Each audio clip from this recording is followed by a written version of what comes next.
हम लोग सड़कों पर इसलिए उतरे हैं कि माननीय सुप्रीम कोर्ट का हम लोग बहुत इज्जत कदर करते हैं, मगर सुप्रीम कोर्ट के द्वारा बार बार अनुसूचित जाति जनजाति के आरक्षण में छेड़छाड़, उनका वर्गीकरण, दलितों को बांटने का जो फैसला दिया, इससे पूरे देश के दलित में नाराजगी। इसलिए हम लोग भारत बंद, हम लोग मांग करते हैं केंद्र सरकार से, सुप्रीम कोर्ट का फैसला जो SC/ST वर्गीकरण का है, क्रीमी लेयर का है, उसको जल्द अध्यादेश ला करके कानून बना के केंद्र सरकार बंद करे। आर्टिकल 341 के तहत किसी भी स्टेट को ये पावर नहीं है कि दलितों की सूची में बंटवारा करे, आरक्षण का बंदरबाट करे। इसके बावजूद भी बीजेपी सरकार हरियाणा में कर रही है, पूरा कैबिनेट से पास कर दिया है। इससे पूरे देश के दलित, हम चाहते हैं कि आरक्षण को 9वीं अनुसूची में डाला जाए और निजी क्षेत्र न्यायपालिका में आरक्षण दे। हम लोगों को यह मांग है, पूरे देश में जाति जनगणना कराए। अगर सरकार दलितों की बात नहीं मांगती है तो हम लोग कुछ भी करने के लिए तैयार हैं, मगर आरक्षण से कोई समझौता हम लोग करने के लिए तैयार नहीं है। लेकिन केंद्र सरकार ने तो इस पे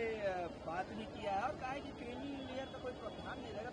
नहीं तो नहीं रहेगा तो केंद्र सरकार जो तो, और मोदी जी ने दलितों को बेवकूफ बनाया, पूरा MP को बुलवा करके बेवकूफ बनवाया। हरियाणा में उनका सरकार है ना, हरियाणा ने पूरा कैबिनेट पास कर दिया है कि SC/ST में वर्गीकरण होगा, क्रीमी लेयर लागू होगा, और यूपी तैयारी कर रहा है। तो हम लोग उसके खिलाफ और आक्रोशित है कि उन्होंने दलितों को, दलित सांसदों को, दलित नेताओं को बेवकूफ बनाने का काम किया। लेटरल एंट्री जो UPSC के माध्यम से था, अगर यही भारत बंद का असर है जो वापस लेना पड़ा सरकार को, उसमें आरक्षण का प्रावधान है, तो बार बार सरकार जो आरक्षण के खिलाफ में क्यों जा रही है? आरक्षण बाबा साहेब अम्बेडकर का जो संवैधानिक अधिकार हम लोगों को दिए हैं, इसलिए आरक्षण से कोई समझौता हम लोग नहीं करेंगे।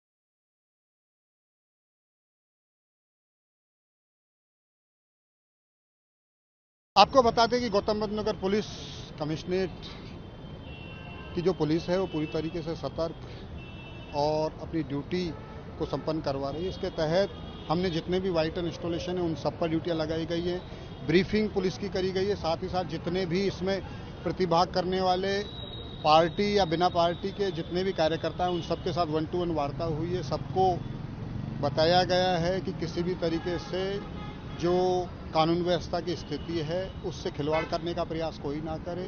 सबके द्वारा आश्वासन भी दिया गया। उसके बाद भी हमारे द्वारा सारे जितने पुलिस कर्मचारी अधिकारी हैं उन सबको निर्देशित किया गया है। पुलिस आयुक्त महोदया के द्वारा ब्रीफिंग डिब्रीफिंग की गई है, वो भी निरंतर भ्रमणशील है, हम लोग भी निरंतर भ्रमणशील हैं।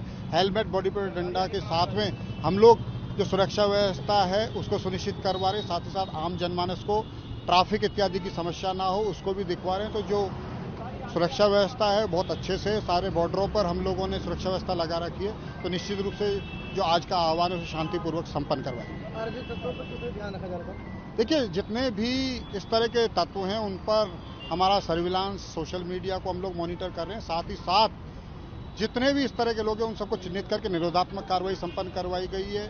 सुनिश्चित किया गया है कि जो जिस स्तर की कार्रवाई है वो उसके विरुद्ध संपन्न करवाएं।